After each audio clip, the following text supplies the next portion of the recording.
దేవునికి మహిమ కలుగునుగాక. ఈ దినం దేవుని వాక్యం, నేను నీతో చెప్పినది నెరవేర్చే వరకు నేను విడువను. గమనించినట్లయితే గనక ఈ మాటలను దేవుడు యాకోబుతో సెలవిస్తున్నాడు.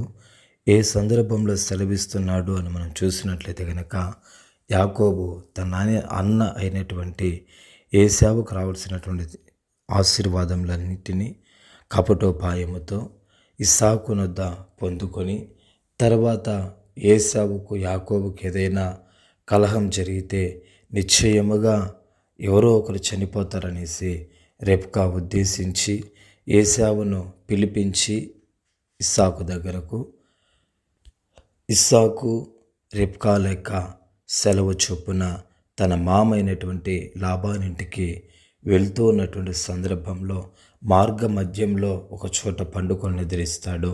అక్కడ దేవుడు కల రూపంలో యాకోబుతో మాట్లాడుతున్నటువంటి మాటే ఈ యొక్క నేను నీతో చెప్పినది నెరవేర్చే వరకు నేను విడువను అని మనం గమనించినట్లయితే కనుక, ఆ యొక్క వాగ్దానం పొందుకున్నటువంటి యాకోబు లేచి, ఈ స్థలం ఎంతో భయంకరము, ఇది దేవుని మందిరం తప్ప వేరొకటి కాదు అనేసి అక్కడ దేవునికి మొక్కుబడి చేసుకొని, తర్వాత లాబానింటికి వెళ్ళి అక్కడ 20 సంవత్సరముల పాటు లాబాను వద్ద నివసిస్తాడు.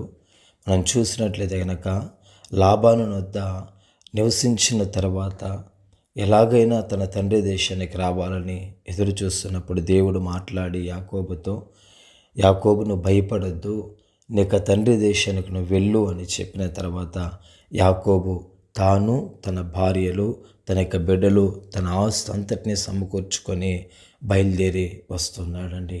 మనం చూసినట్లయితే గనక నిశ్చయముగా యాకోబుతో చెప్పినటువంటి దేవుడు మాట తప్పలేదు. యాకోబు తాను వెళ్ళేటప్పుడు దేవుడు చెప్పారు, యాకోబు నేను నీతో చెప్పేది నెరవేర్చే వరకు నేను విడవను, కాబట్టి నువ్వు ధైర్యంగా వెళ్ళన్నాడు. అలాగే వెళ్ళాడు. లాబాను నొద్దకు 20 సంవత్సరాల పాటు లాబాను నొద్ద ఉన్నాడు. ఆ తర్వాత మరలా లాబాను నొద్ద నుండి తన తండ్రి దేశానికి బయలుదేరినప్పటికీ కూడా దేవుడు యాకోబుతో ఏ మాటలైతే ఆ కల రూపంలో చెప్పాడో నిశ్చయముగా ఆ మాటలని నెరవేరేంత వరకు కూడా దేవుడు యాకోబును చేయి విడిచిపెట్టలేదండి. కాబట్టి నేను ఆలోచించినట్లయితే కనుక మనకు దేవుడు వాగ్దానంలో చేసి సంవత్సరాలు గడిచిపోతున్నాయి అని చెప్పేసి దిగులు పడకు. నిశ్చయముగా సంవత్సరాలు గడిచిపోయినా కూడా ఆయన నీతో చెప్పినటువంటి ఏ ఒక్క మాట కూడా నెరవేరకుండా ఉండదనేసి నువ్వు గుర్తించవలసినటువంటి వాడవి ఉన్నావని ఈ దినాన్ని దేవుడు నీకు తెలియపరుస్తున్నాడు.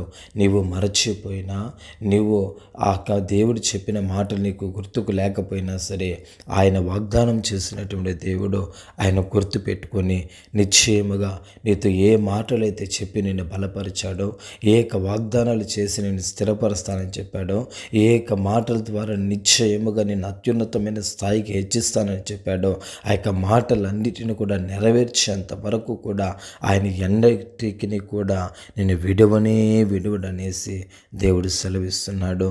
ప్రభువే ఈ మాటలను దీవించి ఆశీర్వదించునుగాక. ఆమేన్, ఆమేన్.